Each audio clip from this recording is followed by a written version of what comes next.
Il-ġimgħa filgħodu sbaħna b'aħbar ħażina wara illi tħabbret l-10 fatalità f'pajjiżna ikkawżata mill-COVID-19. Il-vittma huwa raġel ta' 72 sena illi kif ikkonfermat mis-Suprintendent ta' Saħħa Pubblika Charmaine Gauci fl-aħħar ġimgħat kien qiegħed jingħata kura għal marda tal-kanċer.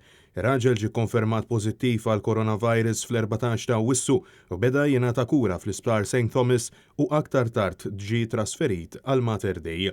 Waqt konferenza tal-aħbarijiet indirizzata mill-Professur Gauci tħabbru 36 każ ġdid ta' filwaqt li fl-aħħar 24 siegħa fiequ 52 persuna sabiex bekk il-każi attivi issa huma ta' 743 bil-każi totali minn Marzu l-hawn żiedu għal 1651. Il-Professur Charmaine Gauci spjegat li preżentament fost il-każi attivi qed jinżammu 39 pazjent fl-isptarijiet tagħna fosthom tlieta fit-taqsima tal-kura intensiva. Mistoqsija minn Net News konfermat li tlieta li huma ma jagħmlu parti mill-ebda cluster hekk ukoll l-10 vittma tal-virus. Il-persuna li tilef ħajtu kien qiegħed fil-komunità u kemm hu kif ukoll dak il-persuni li hemm lajt mhumiex cluster li huma relatati. Is-Suprintendent ta' Saħħa Pubblika saħqet illi fl-aħħar 5 ġimgħat in-numri tal-imxija tal-virus f'pajjiżna juru li l-età medja tal-persuni infettati qed tiżdied b'sinjal ta' żieda wkoll qalb il-persuni meqjusa bħala vulnerabbli. Għaldaqstant hija appellat sabiex il-pubbliku jieħu ħsieb lill-anzjani. Għan-nies li huma vulnerabbli, l-appell tagħna huwa li huma jaraw fejn ikunu qegħdin imorru li jażlu dawk il-postijiet li huma l-iktar safe għalihom. Anka jażlu il-ħinijiet pereżempju li jmorru jixtru l-affarijiet li għandhom bżonn. Għaliex bekk huma jkunu qegħdin inaqsu ċ-ċans li jistgħu jiltaqgħu ma' persuni.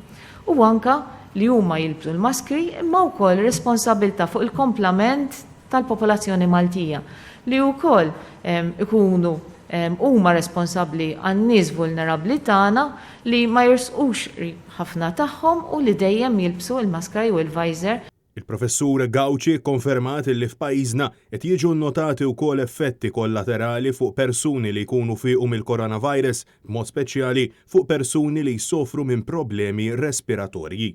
Qegħdin naraw xi ftit mill-pazjenti li baqgħetilhom sintomi ta' sola jew inkella ejja. Dawn huma ftit mis-sintomi li qegħdin naraw huma iktar komuni f'nies li pereżempju jkollhom mart respiratorju diġà. Minkejja li tul din il-ġimgħa pajjiżna rreġistra ammont rekord ta' każi ġodda xejn inqas minn 375, is-Suprintendent ta' Saħħa Pubblika saħqet li l-R factor f'pajjiżna huwa inqas minn 2. Iżda preċiżat tajt illi għalkemm qed isiru ħafna swab tests in-numri huma illi huma. Bħalissa l-R factor qiegħed taħt it-2. U hemmhekk aħna f'sitwazzjoni bħal din nafu li la darba jitla' iktar minn 1. Hemmhekk iridu nieħdu l-miżuri f'sitwazzjoni fejn għandna numru ta' każijiet, vera qegħdin nagħmlu ħafna testijiet, però l-każijiet bħalma qegħdin taraw in-numri qegħdin hemmhekk. Kif minn hawn u xahar ieħor suppost l-iskejjel ta' Malta u Għawdex jibdew jilqgħu lura lill-edukaturi u l-itfal tagħna, Charmaine Gauci tat tifhem illi minkejja s-sitwazzjoni li ninsabu fiha il-pjan għadu li dawn ser ikunu qed jinfetħu. Importanti li aħna naraw li l-iskejjel ikunu qegħdin jiftħu għaliex din bħalma qed hija sitwazzjoni li mhijiex ta' xarejn. Allura aħna rridu naraw li l-itfal tagħna nkomplu nipprovdulhom dik l-edukazzjoni kollha li hemm bżonn. Tħabbar ukoll li issa ser ikunu qed jitlu fis-seħħ miżuri ta' mitigazzjoni fl-Ajruport Internazzjonali ta' Malta skont il-lista Oranġo fejn min ser ikun ġej f'pajjiżna mill-pajjiżi fuq din il-lista huma obbligati jipprovdu riżultat ta' swab test negattiv mhux aktar qadim minn 72 siegħa. Din il-lista illi fuqha preżentament hemm biss il-Bulgarija, Rumanija u Ġirona u Madrid fi Spanja ser tkun qed tiġi aġġornata kull nhar ta' ġimgħa.